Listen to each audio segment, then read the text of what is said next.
Tonight, the King 5 investigators show us the incredible change that can happen to a child with disabilities with one simple adjustment in their education, giving them a seat in the classroom with other kids in school. Tell me if you've heard this one before. A student with Down syndrome or autism is educated for the vast majority of their day in a segregated special education classroom. In 2018, King 5 News in Washington State conducted an investigation which they called Back of the Class. The series exposed the reasons why Washington State lags behind much of the country in serving students with disabilities. Here's Susanna Frame from King 5 News. Many kids with disabilities in Washington spend a majority of their day separated from the typical learners in school, even though state and federal law states they have the civil right to be included as much as possible. So check out the changes for one student when his new school said, yes, you have a seat in the class with everybody else. The new experience for Sam began this school year on day one of high school as a freshman at Decatur and Federal Way. For the first time in 3 years,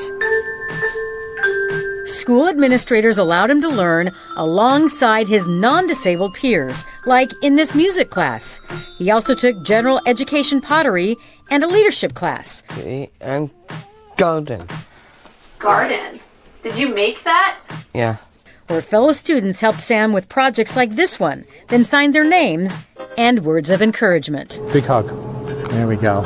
And now we're starting to see that the old Sam kind of reemerge and be more confident and silly and, social.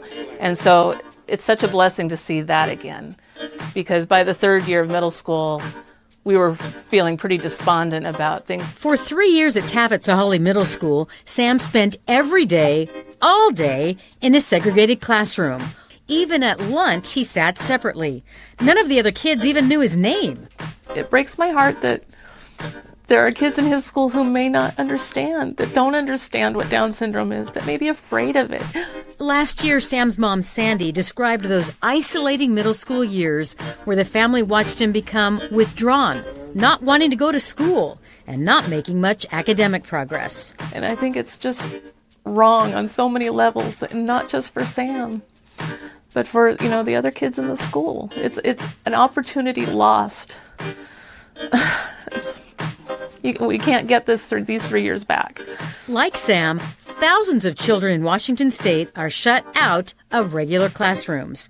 Our investigation found only 54% of our kids with disabilities spend a majority of their day in general ed. And for students with intellectual disabilities like Down syndrome and autism, that number's down to 5%. Only 2 states in the country, Nevada and Illinois, have a number worse than that. Outcomes for kids with disabilities are not better when they're in segregated classrooms. Dr. Eileen Schwartz is a special education expert at the University of Washington. And what the research tells us is that children with disabilities do better when they're in inclusive classrooms, and children without disabilities do as well.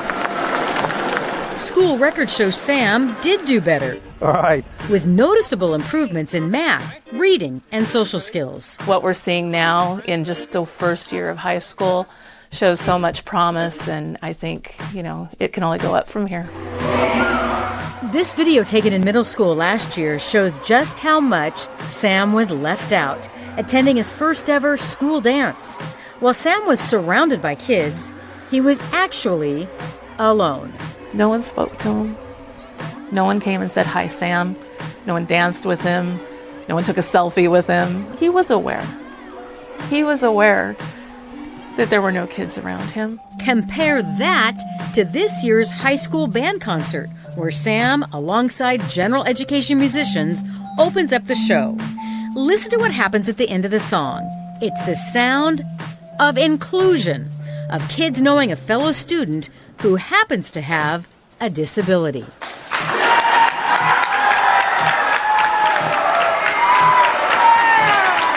They were fully 110% supporting him with what he was doing up there in that performance. And he knew that. You could see it on his face. I got really choked up and thought, this is amazing. This is for Sam. It was just really amazing to see them recognize Sam that way. I don't know if you could tell, but the kids were yelling, "Sam, Sam!" I mean, it's such a great moment, and the parents absolutely loved it. We're so glad they got it on videotape. As for the Federal Way School District, they wouldn't tell us why Sam was completely segregated his entire middle school career, or why now he's able to participate in general education classes, and they also wouldn't let us inside Decatur High School. So, unfortunately, What Sam's family, teachers, and classmates realized when he was included with his typical peers was that he was more than capable of learning, growing, and making an impact in the classroom. What is tragic about this situation is that it took a news investigation for Sam's family to get any traction to have Sam be included. Today on the podcast, we interviewed Dr. Julie Causton, a former professor at Syracuse University who has devoted her career and research to giving families practical strategies to include their children with disabilities in general education classrooms with their typically developing peers. Julie shares with us 6 strategies that you can use immediately to advocate for inclusive education for your child or student. My name is Tim Villegas. After a short break, our interview with Dr. Julie Causton. Also, a special thanks to Susanna Frame from King 5 News in Washington State for giving us permission to rebroadcast this story.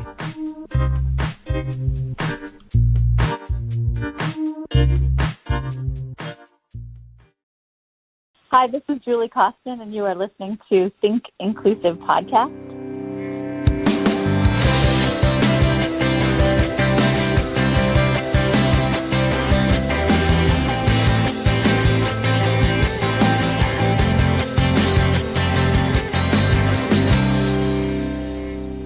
Julie, why don't you tell us a little bit about yourself and how you got into the field of inclusive education? I guess I'll start backwards. I used to be an educator, a special education teacher, and I taught elementary, middle, and high school. And at different times, and I was always working with a caseload of students, mostly students with the most significant disabilities. And I always worked with students in inclusive settings. So even if they were in separate settings, I would figure out how to get them included. And I became an inclusion facilitator for a district. And then I got my master's and doctorate in special education because I was, I guess, fascinated, but probably more like on fire about the concept of inclusion and realizing that we've got a lot of work to do in that particular area. And then I taught at the Syracuse University for 14 years. And there I ran this program for elementary folks. So they were all teachers who were getting dual licensure in special and general education. And now I run Inclusive Schooling. And Inclusive Schooling is a company that I started with my friend Kate McLeod, who is a doctoral student, and now she's a professor. And the two of us really work in schools all over the country and Canada and now the world. We've been doing, out of this area work a lot. And we're basically helping schools to become inclusive. And what that looks like is lots of different things, but often we do equity audits in schools where we look to see who has access and who doesn't to what things. And then we do a lot of professional development to help schools restructure to become inclusive. So that's the majority of my work. In order for inclusive schools to become a reality, do you see this teacher credentialing where there's dual licensure as the future of education? I do. I feel like the lines between general and special education have been for too long made like cement, concrete, lines, meaning, I've got this licensure and you've got that licensure, and I teach these kind of kids and you teach those kind of kids. And all of us in education know very well that those lines are blurry and that all learners have strengths, gifts, and talents. And so I guess you're jumping to the future of special education, and my dreams would be that those lines wouldn't exist. And we would instead, everyone would understand that we are all diverse learners needing different things. Some of us needing more supports for sure. But it would be an absolute convergence of the two ideas of both general and special education. What do you think it would take to get movement on dual licensure for all teachers? It'll take all the stakeholders everywhere, meaning parents, administrators, teachers, paraprofessionals, all school personnel, everybody to sort of come to that realization. Here's the problem, Tim, as you know, we're really stuck in this system. We believe in this system. We believe it to be true, that if a student has an IEP, they're so unique as a learner that, me with only a general ed licensure could never teach this kid or vice versa. And there's a paradigm shift that's going to be needed that I'm not really sure. I know who needs to really make those shifts, but I'm not really sure how to get folks to understand that, special education is really good general education. And special education is access to general education. And so when we stop thinking about it as a place and start thinking about it as portable services, we really can do a lot to create a more equitable system. What are some practical strategies for families who have children with, Down syndrome, autism, or an intellectual disability and are not in an inclusive school system right now, but want their child to be included in a classroom with their typical peers? Great question. So I work with a lot of families who are in that particular situation, and they are in varying levels and spaces and places in that journey. I guess what I would start, I can give some pointers, and I would start with having a clear vision. So making sure you are really clear on what you want, making sure that your vision is, crystal clear. This is what we want. This is why, and have it in writing and share it at your child's IEPs. As parents know, the IEP process is the place where they have the most power at that table. Even if it doesn't feel like it, that's the place where you can state the things that you want to state. So starting with a really clear vision, involving your students in that vision.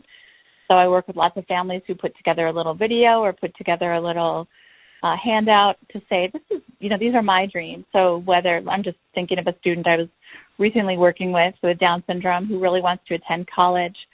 And although we're thinking about a third grade IEP, it's really important for the team to understand this is where we're headed, because that really helps us make decisions about the kinds of classes and the kinds of supports the student needs. So I have an online class for parents called Inspire Inclusion. And on there, I give kind of a template, and I call it a manifesto. But here's the truth. You could do it any different way you want to. I have an example of one right here. So this says, our ultimate vision for Andrea is that she is educated alongside her general education peers for the entire school day. We want her to be included in every aspect of schooling. This means she is with her peers for lunch, recess, and special area classes. But more importantly, with them in all academic subjects with appropriate supports. We want her support services to be brought directly to her and delivered seamlessly in her general education class. We view Andrea as an important member of her school. Therefore, we want her to be engaged as an integral part of the classroom and her school community at every turn. So that's an example of a manifesto that people have written, parents have written. Andrea has Down syndrome. And that really helped guide the process, because it wasn't like we were coming with first the school's vision of what was possible for Andrea, but instead the family's vision of what they want for Andrea. The second thing is really learning what's happening currently. So making sure that you have a really good sense of what the day looks like. Because too often, and Tim, you might have seen this in your own experiences, what's written on paper does not resemble what happens in real life.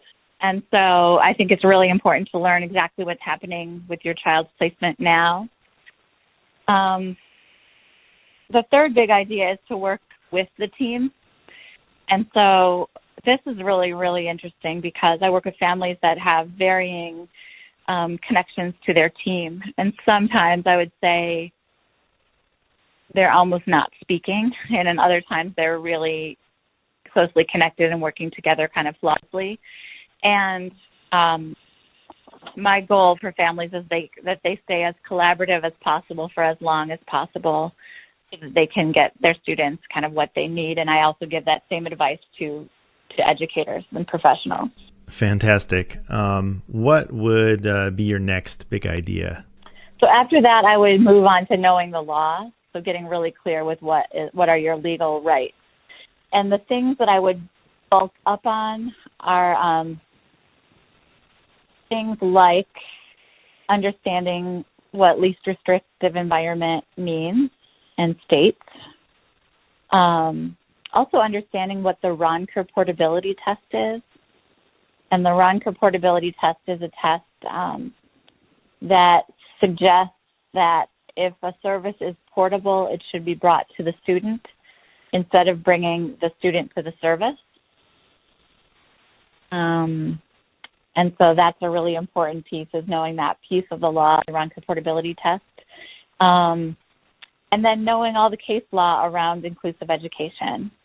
So whether it's Oberti or I've got a long list. Actually, there's an article that I've written called Achieving Inclusion, What Every Parent Should Know. And I've got a whole chart in the back about all the different laws and litigation that you should know and be familiar with. So like Brown versus Board of Education and Park versus Pennsylvania. Ronker versus Walter is the Ronker portability test. Daniel R.R. and Sacramento Unified and Raphael Oberti, those are the ones that I'd kind of know what they are about, so that, you know, when you're advocating for your child to be included, you kind of know where to point in terms of which pieces of the law might be, you know, in question. And the next step would be plan an inclusive IEP. So obviously the discussions are all happening at the table, so you want to make sure that you stay focused on placement when you get to that time. And what I mean by that is, you know, obviously there are going to be places where you might give a little here or there, but for me, placement is a decision that I feel like is worth going to the mat for, because we well know that when students are put in a segregated setting or space, they remain in that segregated setting or space, just statistically speaking. And so we want to make sure that's the point where families say, no, I really want my child to stay in general education. And then I've got lots of ideas for writing inclusive-oriented goals. So making sure that the goals that are written actually involve general education peers, so that educators, like by default, really write goals that happen in general education. And they write lesson plans that happen in general education, like that a student writes words that are legible to a peer, or that a student is able to, you know, use language that is discernible by a peer. And so as you can see, by putting the peer in that goal, we're asking that it be carried out in a general ed setting with students without disabilities. So you have seen that as an effective way to hold school teams accountable for taking data in general education settings? Yes, I have. And there's another place, too, that I think is really useful, which is the present level of educational performance. Recording there things like the student does best with peer models or strong language models or strong behavioral models, those kind of things. Because if it's documented there, again, you're starting to make a case to say, wait, if this student does best with strong, you know, behavioral peers, then we should make sure that the student is placed with strong behavioral peers. Have you heard of families who advocate for their children's curriculum not to be modified as a strategy to keep students in general education and not in a separate self-contained special education classroom? Yeah, that's a really tricky thing. So let's back up and remember what special ed is for. Special education is designed to provide adaptations and supports so students can have access to general ed. So some families have been told, usually, that if they put modified curriculum, their child will be somewhere else, right, to get that modified curriculum. And so sometimes that word is very tricky because people don't want to put that on an IEP because they worry that it will happen somewhere else. And there are some states, I just worked in South Carolina, where this was an actual issue. However, if that's the issue, meaning if it's likely that the student's placement will change based on that word, modification, then I suggest writing adaptations in instead, because that usually doesn't mean the same sort of change in the curriculum itself. There's not a significant change to the curriculum itself. So yes, I've seen people do that, and it kind of breaks my heart because I don't want people to not get the supports they need in general ed. You should be able to legally receive the differentiated supports that are needed, whether it's modifications, accommodations, any one of those things. So, or adaptations. And so we want to make sure that families have access to that stuff. Right, because the need for modifications, adaptations, or accommodations, according to law, they don't drive placement. So I believe IEP goals and objectives drive placement. That's right, and so many states are actually using the word modifications to say, if modifications are on an IEP, we're going to change placement for that child. And so I think, South Carolina, that's the state that, for example, someone really needs to challenge that legally, because the practice is if a child requires a modification, then that can happen in a different setting. And so they're really linking that. So if you're a South Carolina lawyer, I'm really interested in looking at this piece because in practice, it's clearly being linked, and I know that goes against sort of the spirit of IDEA.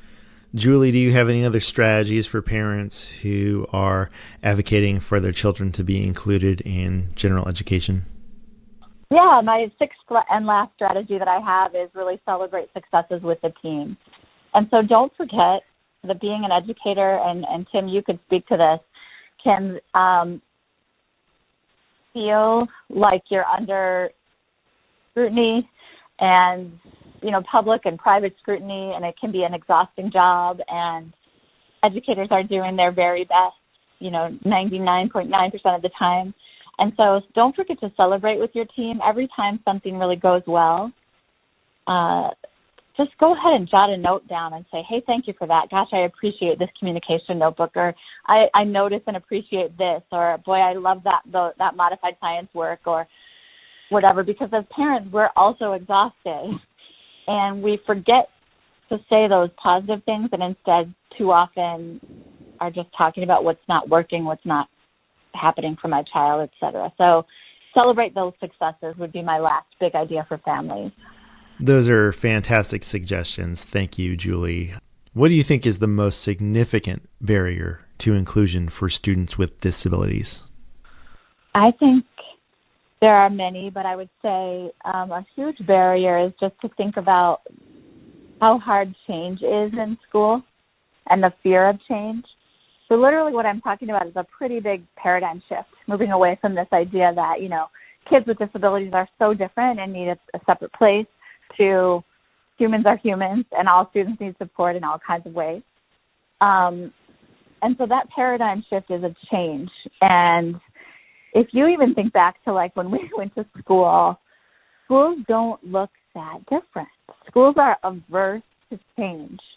Compare technology to education, right?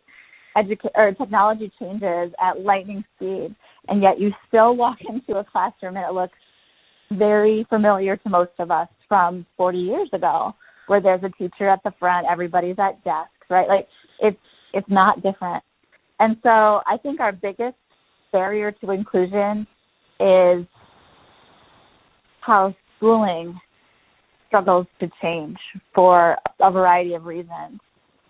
The other thing I think is fear of difference and kind of like the medicalization of disability. So we've been told, we've been taught, we've believed that children with disabilities deserve to do better when, need to be in separate spaces. And that's a convenient thing to think because those students then are somebody else's problem, right? Someone else's challenge. And so that fear of difference and the medicalization of disability is used as kind of an excuse to keep students separate And I always, and I probably said this to you last time we talked, Tim, I always talk about Brown versus Board of Education. Because when anyone asks me, well, why isn't it different? I say, well, I don't know. Why in 1954 were we saying it's okay to keep black and white kids separate? You know, it's the exact same thinking. And unfortunately, it reveals a pretty unattractive truth about the way we think about people with disabilities. Well, this has been a fascinating and enlightening conversation with you, Julie. Where can people go to find out more about you and inclusive schooling? Yeah, so you can go to my website. It's www.inclusiveschooling.com. And there you can find many things. You can find articles that you can just print and use and share. People love to get articles just for gifts, if you didn't know this. And then you can also find all my books that are there. So the Educator's Handbook would be really important for your listeners that are educators. The Paraprofessional Handbook is excellent for your paraprofessionals, et cetera. And there's a co-teaching book that I think you're going to love called 30 Days to the Co-Taught Classroom. Those would be the highlights there. Other than that, I want you to know that there's a bunch of online courses that people are taking, and sometimes districts are having their entire school use the online courses, and that has been really incredible.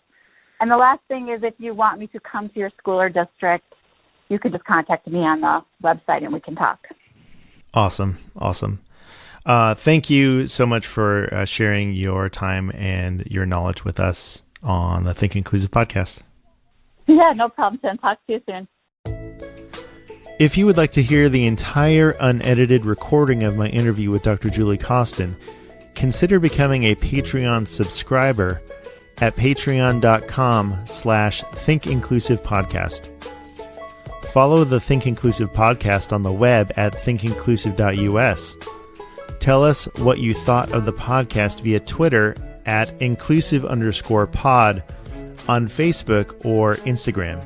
You can also subscribe to the Think Inclusive podcast via Apple Podcasts, Google Play, Stitcher, or on the Anchor app.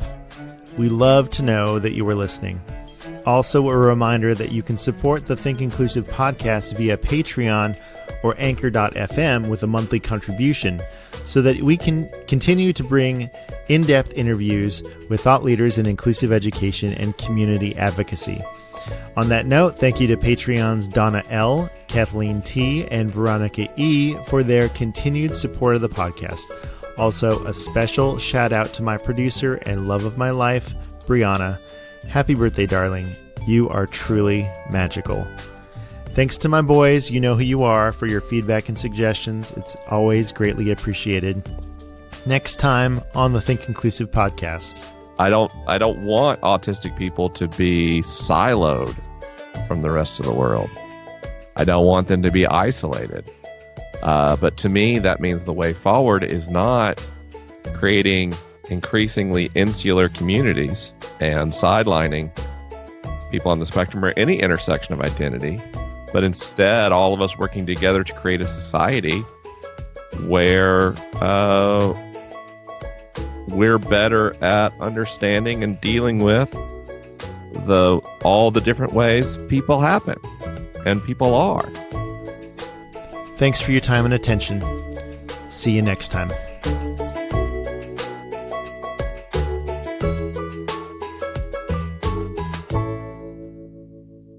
This has been a production of Think Inclusive LLC.